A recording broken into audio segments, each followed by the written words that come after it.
बड़ी खबर के प्रस्तुत करता है हेम पुष्पा। इम्यूनिटी बढ़ाए, स्वस्थ बनाए।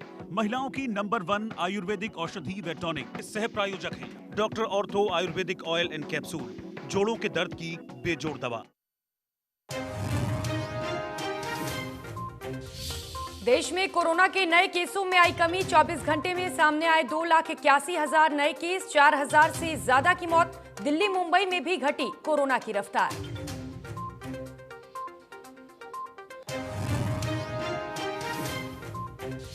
हरियाणा में कोरोना के संक्रमण की दर में गिरावट। एक दिन में मिले 9,000 से ज्यादा नए मरीज। 139 की मौत, एक्टिव केस 90,000 के पार।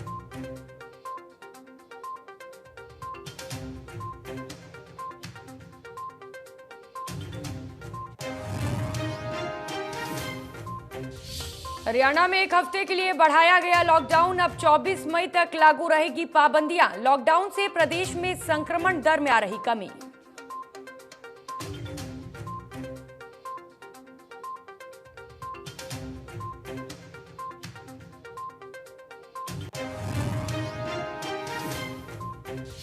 मुख्यमंत्री मनोहर लाल ने हिसार में 500 बेड के अस्थायी अस्पताल का किया उद्घाटन। प्रतिदिन 8 एमटी ऑक्सीजन की आपूर्ति की रहेगी व्यवस्था।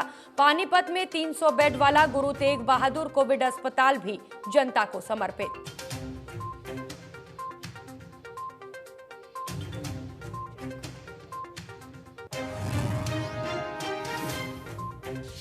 हिसार में उपद्रवियों के हमले में 5 महिला पुलिसकर्मी समेत 20 पुलिस वाले घायल। उपद्रवियों ने पुलिस की 5 गाड़ियां भी तोड़ी। पुलिसकर्मियों पर ट्रैक्टर चढ़ाने की भी कोशिश।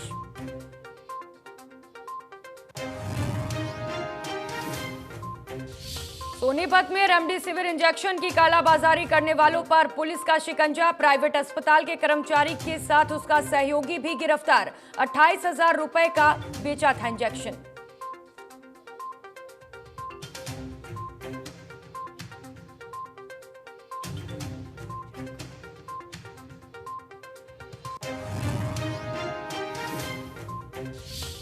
नमस्कार, आप देख रहे हैं इंडिया न्यूज हरियाणा और मैं हूं आपके साथ प्रियंका राय। रुक करेंगे सुपरफास्ट खबरों का।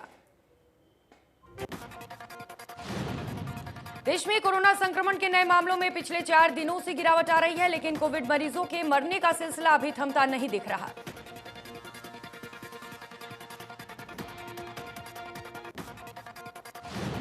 बीते 24 घंटे में देश में संक्रमण के 2,81,000 से ज्यादा मामले सामने आए हैं, जबकि 4,092 मरीजों की मौत हुई है।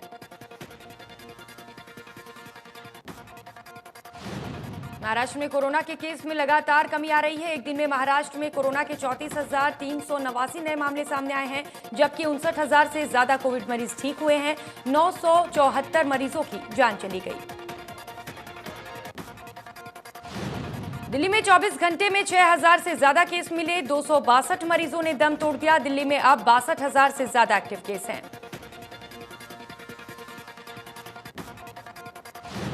दिल्ली में कोरोना की रफ्तार को थामने के लिए लगाया गया लॉकडाउन अब एक और हफ्ते के लिए बढ़ा दिया गया है। दिल्ली में लॉकडाउन 24 मई तक रहेगा।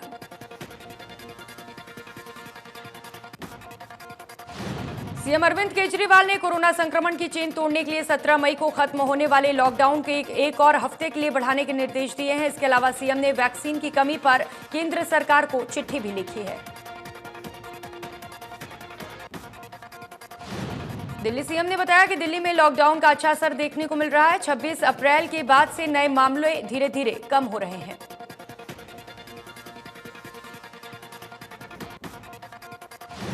केजरीवाल ने कहा कि जो बढ़त दिल्ली ने बनाई है, हम नहीं चाहते हैं वो खत्म हो, इसीलिए एक हफ्ते और लॉकडाउन बढ़ा रहे हैं। अगले सोमवार की सुबह 5 बजे तक लॉकडाउन बढ़ाया जा रहा है। कांग्रेस के राज्यसभा सांसद राजीव सातव का निधन हो गया है। राजीव पिछले कई दिनों से कोरोना से जूझ रहे थे और उनकी उम्र 46 साल थी। 22 अप्रैल को राजीव सातव की कोरोना रिपोर्ट पॉजिटिव आई थी, जिसके बाद उन्हें अस्पताल में भर्ती कराया गया था। पिछले कई दिनों से उनकी तबीयत लगातार बिगड़ती जा रही थी।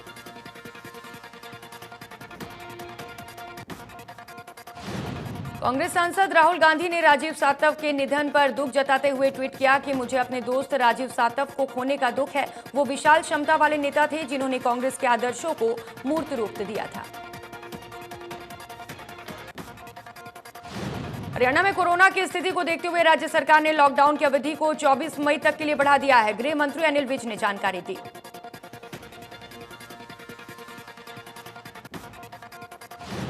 उन्होंने कहा कि पाबंदियों को लागू करने के लिए सख्त कदम उठाए जाएंगे। पहले लॉकडाउन की अवधि 16 मई तक के लिए ही थी। नए आदेशों के अनुसार राज्य में अगले हफ्ते यानी 17 मई से 24 मई तक लॉकडाउन की पाबंदियां लागू रहेंगी।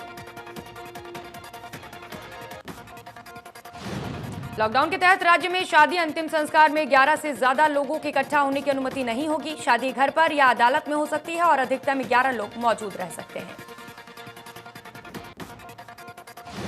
हरियाणा में लॉकडाउन का उल्लेख महामारी अलर्ट सुरक्षित हरियाणा के तौर पर किया गया। अनिल विज ने बताया कि पिछले लॉकडाउन के दौरान कोरोना मरीजों की संख्या में गिरावट दर्ज की गई।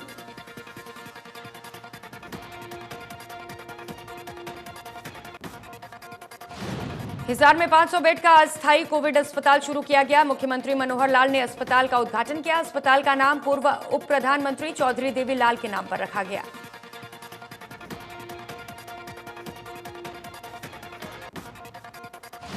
अस्पताल में ऑक्सीजन की आपूर्ति जिंदल स्टील इंडस्ट्रीज के ऑक्सीजन प्लांट से होगी। हर रोज 8 MT ऑक्सीजन की आपूर्ति की व्यवस्था रहेगी। अस्पताल में 5 एम्बुलेंस तैनात रहेगी। पानीपत में प्रदेश के मुख्यमंत्री मनोहर लाल और केंद्रीय पेट्रोलियम मंत्री धर्मेंद्र प्रधान ने पानीपत रिफाइनरी के सहयोग से बने गुरु तेग बहादुर कोविड अस्पताल का शुभारंभ किया। पानीपत रिफाइनरी के सहयोग से 300 बेड का गुरु तेग बहादुर कोविड अस्पताल बनकर तैयार है। 325 मेडिकल स्टाफ को इस अस्पताल में तैनात किया गया। प्रदेश के मुख्यमंत्री ने अधिकारियों के साथ अस्पताल में सुविधाओं का जायजा लिया। मुख्यमंत्री ने कोरोना काल में जनता के लिए बने कोविड अस्पताल के लिए जमीन देने के लिए बाल जाटन गांव की पंचायत का भी धन्यवाद किया।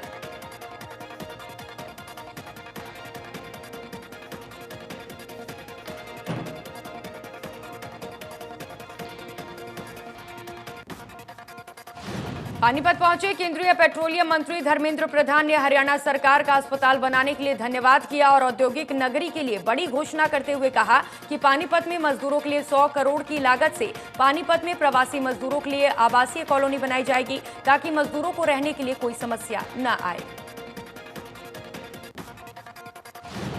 सोनीपत में कोरोना काल में कालाबाजारी करने से लोग बाज नहीं आ रहे हैं। निजी अस्पताल में काम करने वाले शख्स को CIA और ड्यूटी मजिस्ट्रेट की टीम ने मिलकर रेमडेसिविर इंजेक्शन की कालाबाजारी करते हुए मौके पर पकड़ा।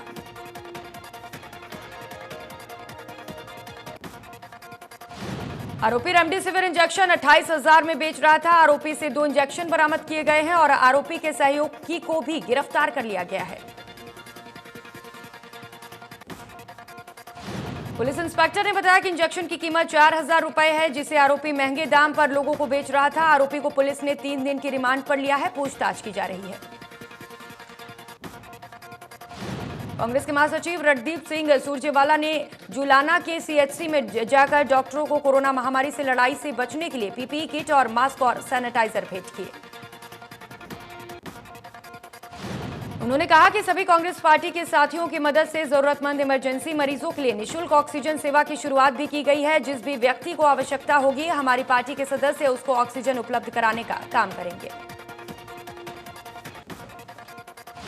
रणदीप सिंह सुरजेवाला ने कहा कि वर्तमान में प्रदेश के हालात बहुत बुरे हैं और जनता इलाज के लिए भटक रही है। अस्पतालों में ऑक्सीजन गायब है, दवाइयां गायब हैं। सरकार ने इस महामारी में इस देश की जनता को तड़पने के लिए छोड़ दिया है।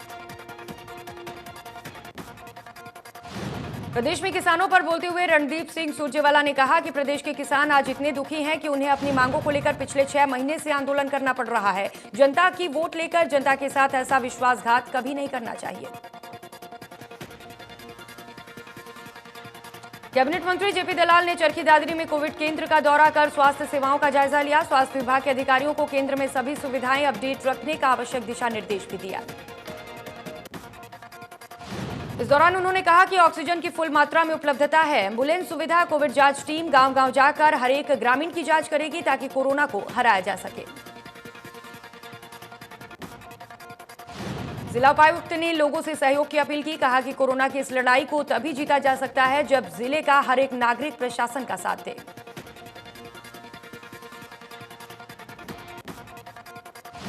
प्रदेश में अब कोरोना के बाद ब्लैक फंगस का खतरा भी बढ़ने लगा है। सिरसा में भी 7 मरीज ब्लैक फंगस के मरीज मिले हैं, जिनका शहर के निजी अस्पताल में इलाज चल रहा है। प्रदेश में ब्लैक फंगस को अधिसूचित रोग की सूची में डाले जाने के बाद अब ऐसे मरीज मिलने के बाद संबंधित सीएमओ को देनी होगी जानकारी। सीएमओ डॉक्टर मुनीश बांसल ने बताया कि निजी अस्पतालों को निर्देश दिए गए हैं कि ब्लैक फंगस लक्षण मिलते ही इसकी जानकारी दी जाए।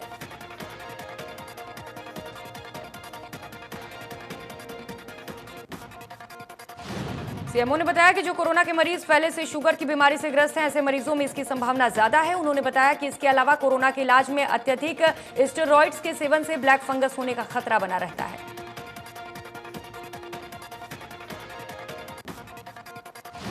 भिवानी में कोरोना टेस्टिंग और वैक्सीनेशन को लेकर नोडल अधिकारी ने कहा कि टोल पर बैठे किसानों को टेस्टिंग और वैक्सीनेशन के लिए जागरूक किया जा रहा है। नोडल अधिकारी ने कहा कि जिले में वैक्सीनेशन को बढ़ावा दिया जा रहा है। संक्रमण की कड़ी तोड़ने के लिए वैक्सीनेशन ही विकल्प है। नोडल अधिकारी ने बताया कि जिले में अभी तक 2.25 लाख लोगों को टीका लगाया गया है। 50,000 को दोनों ही डोज दी जा चुकी है। जिले में कुल 25 वैक्सीनेशन केंद्र हैं।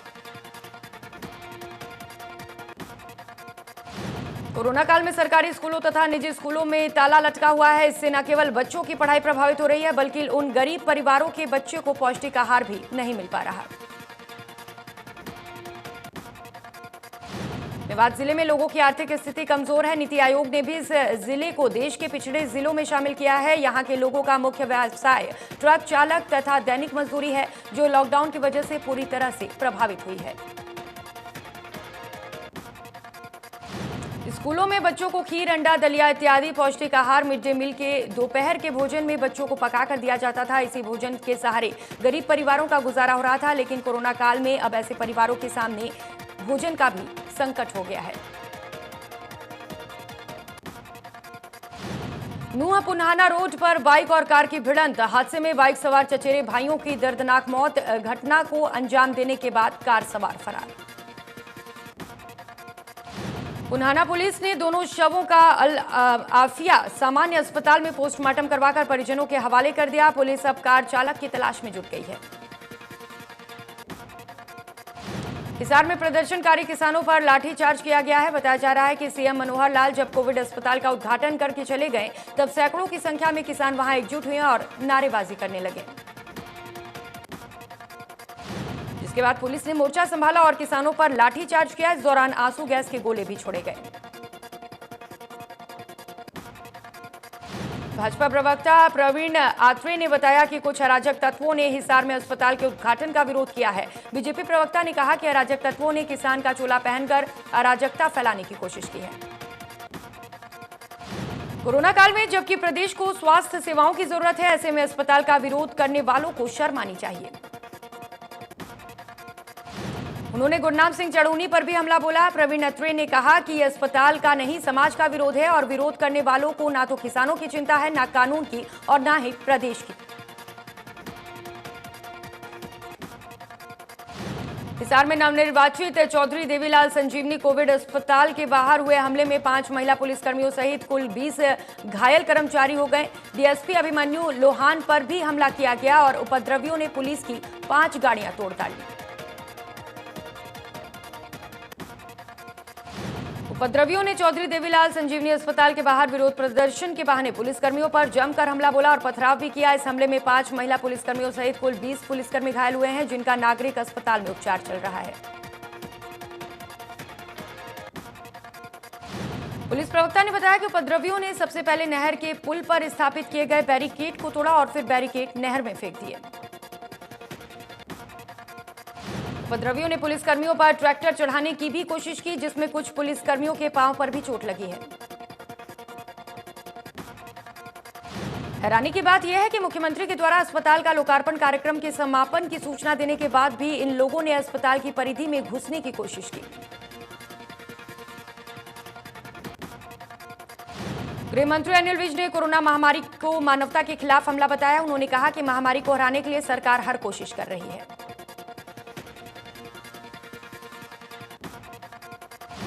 सरकार ने प्रदेश में 2 अस्थायी कोविड अस्पतालों का उद्घाटन किया है। इसके साथ ही सभी जिलों के अस्पताल में बेड्स की संख्या बढ़ाई जा रही है।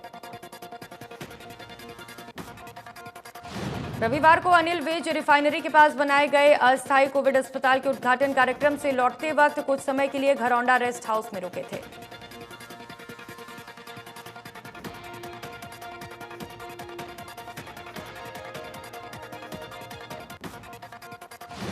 दिल्ली एनसीआर से सटे फरीदाबाद में भी ब्लैक फंगस ने दस्तक दे दी है। हालांकि पीड़ित महिला का सफल ऑपरेशन करके उसका जीवन बचा लिया गया। एसएसबी अस्पताल के डॉक्टरों ने 68 साल की बुजुर्ग महिला को नई जिंदगी दी है। कोरोना काल में बीजेपी ने भी अच्छी पहल की है। यमुनानगर जिले के कोविड सेंटर में इलाज करवा रहे मरीजों को बीजेपी निःशुल्क खाना उपलब्ध करवाएगी। रविवार को इसकी विधिवत शुरुआत हो गई। इस रसोई के 3 हेल्पलाइन नंबर जारी किए गए हैं। अस्पताल में भर्ती कोविड मरीज और इसके सहयोगी इसका फायदा ले सकते हैं। यमुनानगर विधायक घनश्याम दास अरोड़ा ने कहा, भाजपा जिला यमुनानगर ने कोरोना संक्रमित मरीजों की मदद के लिए निःशुल्क रसोई सुविधा की शुरुआत की है।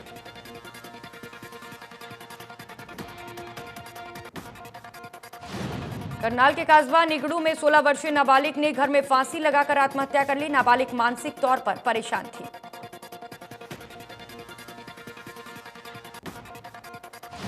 जांच अधिकारी ने बताया कि मामले में 2 लड़कों को गिरफ्तार किया गया है, जिन पर परेशान करने के आरोप लगे थे। शिक्षा मंत्री कंवरपाल गुर्जर ने कहा है कि सभी टीचर्स का वैक्सीनेशन करवाया जाएगा। ये मांग जायज है।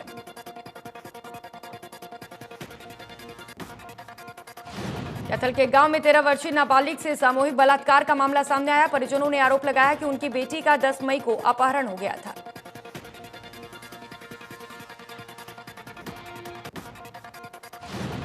परिजनों ने गुमशुदगी की पुलिस को शिकायत दी थी। पीड़िता ने आरोपियों के नाम पुलिस को बताया। पीड़िता का कहना है कि बेहोश होने के चलते उसके ज्यादा कुछ याद नहीं।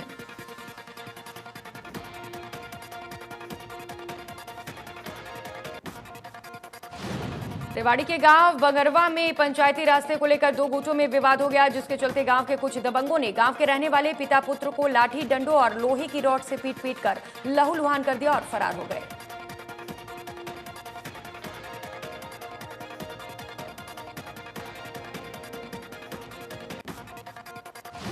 कोरोना महामारी के चलते सोनीपत में रोडवेज विभाग लगातार घाटे में चल रहा है। रोजाना एवरेज से भी कम इनकम हो रही है।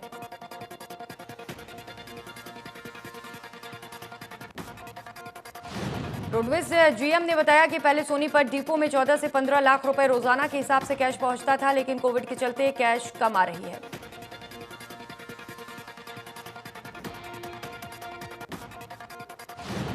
फतेहाबाद के ग्रामीण इलाकों में लगातार फैल रहे कोरोना के मामलों पर लगाम लगाने के लिए अधिकारियों ने गांव में बनाए गए आइसोलेशन वार्ड का निरीक्षण किया।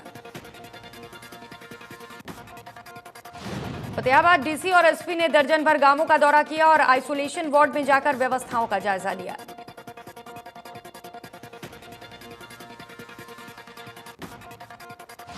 डीसी ने बताया कि ग्रामीण इलाकों में कोरोना के लगातार मामले आ रहे हैं, जिसके चलते गांव में आइसोलेशन वार्ड बनाए गए हैं। डीसी ने कहा कि जिन इलाकों में कमियां पाई जा रही हैं उन्हें दुरुस्त किया जा रहा है। गांव में अलग अलग टीमें बनाई गई हैं।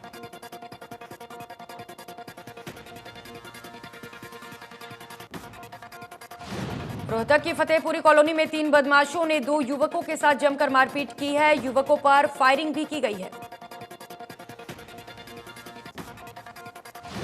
घटनाक्रम सीसीटीवी कैमरे में भी कैद हो गया है। हमला करने वाले बदमाशों में 2 बदमाश बलात्कार के मामले में सजायाफ्ता हैं और लॉकडाउन के चलते फिलहाल पैरोल पर बाहर आए हुए हैं। दिल्ली के छत्रसाल स्टेडियम में हुए युवा पहलवान सागर धनखड़ हत्याकांड में फरार चल रहे ओलंपिक मेडलिस्ट सुशील कुमार के खिलाफ गैर जमानती वारंट जारी हो गया है। सुशील कुमार पर उन्हीं के अखाड़े छत्रसाल के 24 साल के युवा रेसलर सागर धनखड़ की हत्या का आरोप है। सुशील ने पहले सफाई देते हुए कहा था कि सागर को पीटने वाले रेसलर बाहर के हैं और स्टेडियम का इससे कोई लेना देना नहीं है। इससे पहले सुशील और उनके चेलों के खिलाफ लुकआउट नोटिस जारी हुआ था। सागर ग्रीको रोमन रेसलर थे।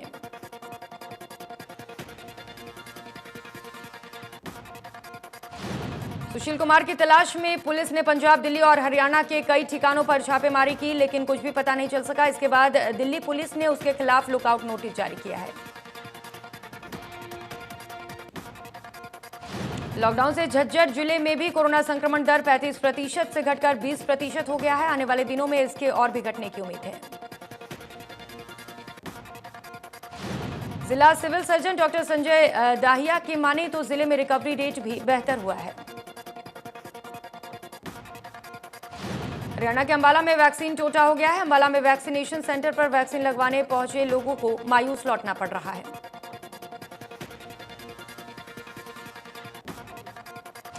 लोगों का कहना है कि कई दिन चक्कर काटने के बावजूद भी उन्हें वैक्सीन नहीं लग पा रही।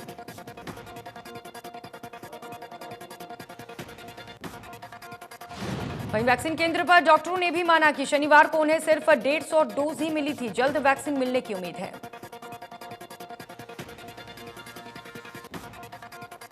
कृषि कानूनों का विरोध कर रहे किसानों ने 26 मई को दिल्ली के बॉर्डर पर काला दिवस मनाने की तैयारी की है। इसी दिन किसान आंदोलन के 6 माह भी पूरे हो रहे हैं।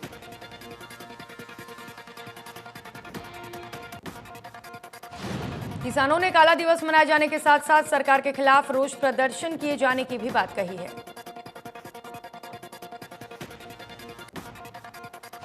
संयुक्त मोर्चा की बैठक होने वाली है। इस बैठक में विस्तार से चर्चा होगी और महिलाओं की सुरक्षा के लिए भी मोर्चा अपनी बैठक में अहम फैसले लेगा। केरल, गुजरात, महाराष्ट्र समेत 5 राज्यों पर अरब सागर में बन रहे चक्रवात तौकते का खतरा मंडरा रहा है। चक्रवात तूफान गुजरात तट और केंद्र शासित प्रदेश दादरा नगर हवेली की तट की ओर बढ़ रहा है।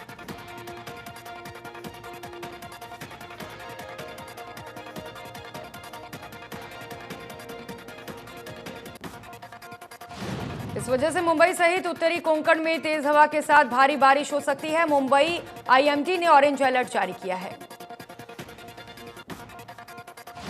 चक्रवात तूफान गुजरात तट की ओर बढ़ रहा है। राज्य में एनडीआरएफ की टीमें तैनात कर दी गई हैं। चक्रवात तौकते के मद्देनजर राहत बचाव कार्य के लिए एनडीआरएफ ने अपनी टीमों की संख्या 53 से बढ़ाकर 100 कर दी है। इस टीम में कुल 47 कर्मी हैं। एनडीआरएफ की इन टीमों को केरल, कर्नाटक, तमिलनाडु, गोवा, गुजरात और महाराष्ट्र के तटीय क्षेत्रों में तैनाती के लिए तैयार किया गया है। भारतीय वायुसेना, नौसेना और एनडीआरएफ चक्रवात तौकते से निपटने के लिए तैयार है।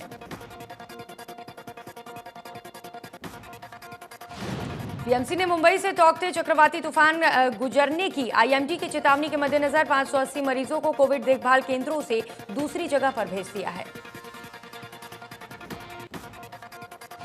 कर्नाटक राज्य आपदा प्रबंधन प्राधिकरण ने कहा, चक्रवात तौकते के कारण पिछले 24 घंटे में 6 जिलों में 3 तटीय जिलों और 3 मलनाड जिलों में ज्यादा बारिश होने से 4 लोगों की मौत हो गई।